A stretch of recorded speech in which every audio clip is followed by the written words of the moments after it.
So, magtitinta lang tayo ng juice ngayon. Tapos ilalagay natin ito sa bagong bili kong Arinol. Nasabihin ko matagal ko nang gamit yung Arinol na ito dito sa kwarto. Tingnan lang natin reaction ng dalawang timapa na yan. Hala siya. Kahit ako nang didiri ako kahit bago. Tsaka haluin natin with fillings. Tikman nga natin. Sino kuya unang victim?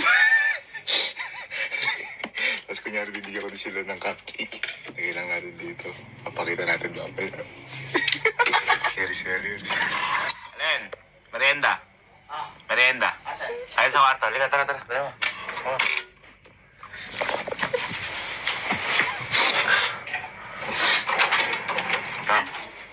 Isa lang ah. Ba't isa lang? Hindi, akin na lang to. Tanga, bibigyan ko pa si Kelsey. Ano? Libreng merienda na naman si Gag. Oh, yan. Naman ito. Juice. Hey! Excited May pa nakatim ng cupcake ah. Juice. Oh. Uy, tames. Uy. Ano? Ikaw, ubusin mo na juice, ubusin mo na. Boy, kasi kanina, nag-ano pa ako, gusto mo pa ba ng juice? Ha? Teka. Ito pa yun. Ito. Ito wala naman nakalagay sa Abinola. Hindi mo alam kung nagamit na ba o hindi.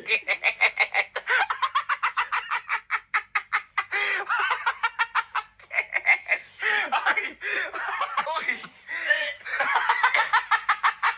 Bakit? Ano ba yun? Kapatid talaga nito. Ang kukulit. Uy, sabihin ako sa'yo. 2 months ko nagamit yung karito. Uy, mukhang nagigising lang ni Boy ah. Sakto, merenda ka muna oh. Wala pa nakakain. Oh, merenda ka muna. Mamahalin niya. Kanina ka pa namin ninaantay, tulog ka pa eh. Sabay Oh. isa. Ngayon lang ka bumili ganito ah. Nakikita mo na, pati po, El Ginto. Kita mo. Oh. Yung Oreo nasa gatas na kagad. Oh! Sarap ano? Isa, juice. Umpis ka. Oh, Sarap ano? Gucci! Tubusin mo na muna. Ubusin mo yung juice. Oh, ano? Uy. Sarap? Oh, yan. Ubusin mo na. Oo. Ay, gusto pa juice? Gusto pa juice? Teka.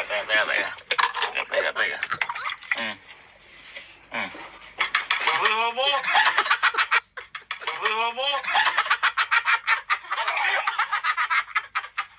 Boy, napakasarap. Napakasarap. Juice, saka na. Juice. Napakasarap yung juice. Uy! Juice pa! Di ba masarap yung juice? Ba't doon nakalagay? Boy, kasi nga wala pitchel. Wala akong picture eh. May sabihin pa kasi, boy. Yung Arinola na yun, 2 months ko nagamit.